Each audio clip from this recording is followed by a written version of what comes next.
That would be like really interesting for me, maybe at some point to study. Whenever I was addressing this topic from scientific point of view, I was really understanding that we are not ready with the machinery to study. That's so much complex. It's like so much complex that we can make just first experiments and first steps. But that's amazing how we communicate also with the outer world. That probably our consciousness is never outside of the consciousness of the nature, especially with the indigenous people. Like these people, they live in the world of, for example, even fragrances. Yeah, like in the natural jungle, you would have all of these leaves evaporating, like really healing fragrances, yeah, like substances which influence you. For the insects, these substances are really like controlling. They're changing their mating behavior. They are changing their direction, where they go and how it would transform. It probably influences us as well, but a little bit like subconsciously we're changing our behavior when we go into the forest, into the jungle, like the way how we relax. Or like where I live, we have pine trees, and when it's midsummer sunny day, you go into the pine tree forest.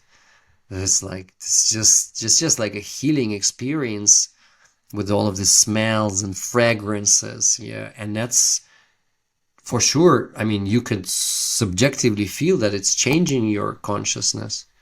So in a way, we are always connected to this information from the nature. We should be always connected. Yeah, we are designed to be always connected. That was guarding our survival again. That's why we are connected. That's means of the survival for us.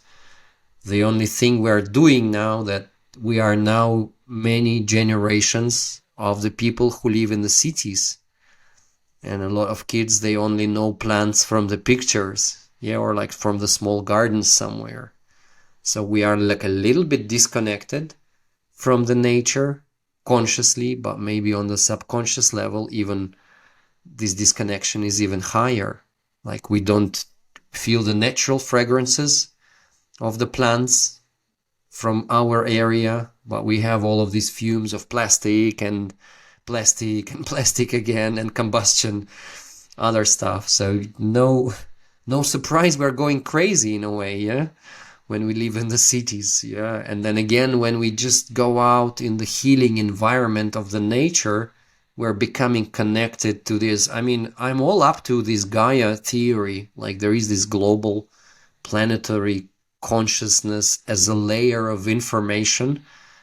And me as a scientist, a lot of my thought has been provoked by just staying with nature, just living there inside the nature, staying there for a longer time.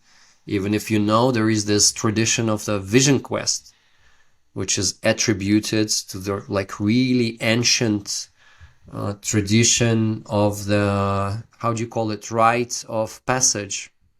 Yeah, so it's like when the human is becoming older human, how to initiate into the adult life.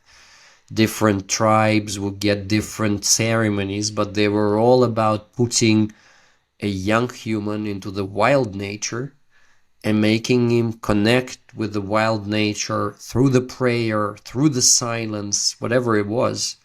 I believe it was in every culture, but a lot of cultures have just lost this understanding. And then over there, and it, like the staying there with nature was itself a medicine. It was attenuating this level of more conscious understanding and subconscious understanding with the information from the nature.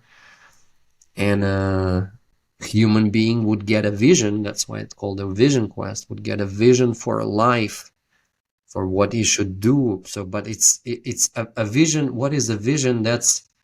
just like a well-informed decision. Yeah. So to be well-informed, you need to connect to the global network of information, which is nature itself, through touching it, through seeing it, through just like putting your racing mind to a lower speed just to see what's happening. I remember my days on the mountain. I would, at certain point, I would know the time of the day because of the bees coming. They were buzzing from the far, and I was like, this is the time of the day when bees are coming close to me, and they would stay there for some time and they would go.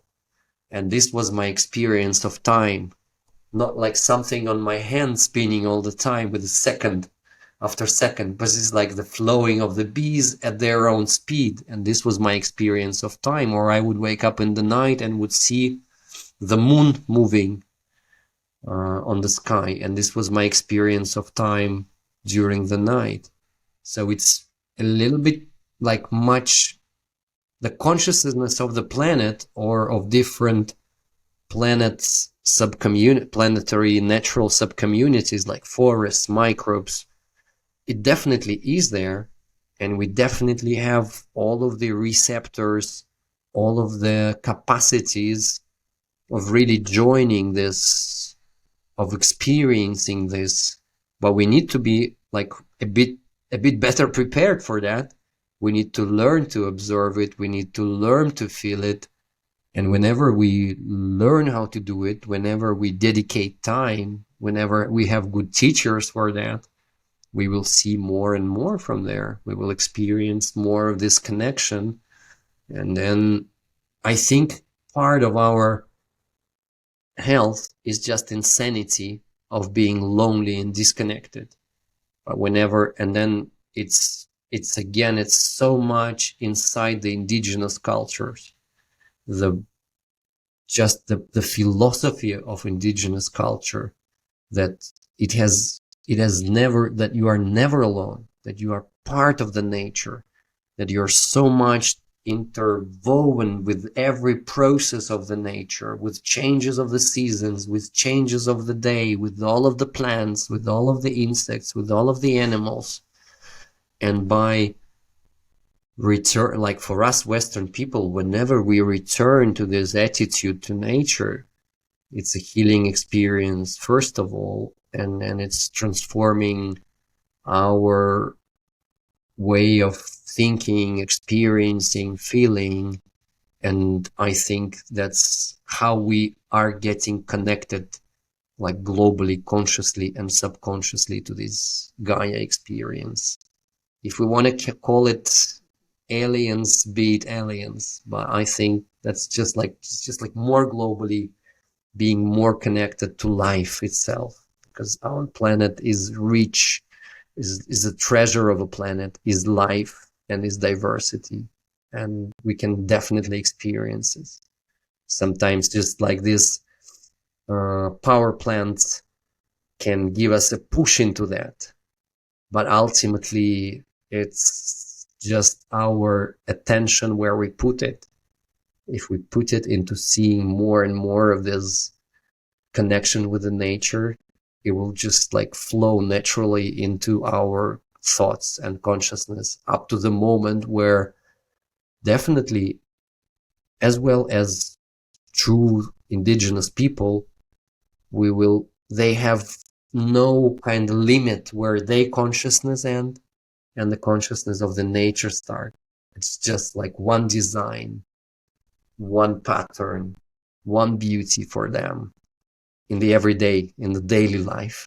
And this makes them like really stable, really robust in their mindset, in their mind health, but also in physical health, I believe.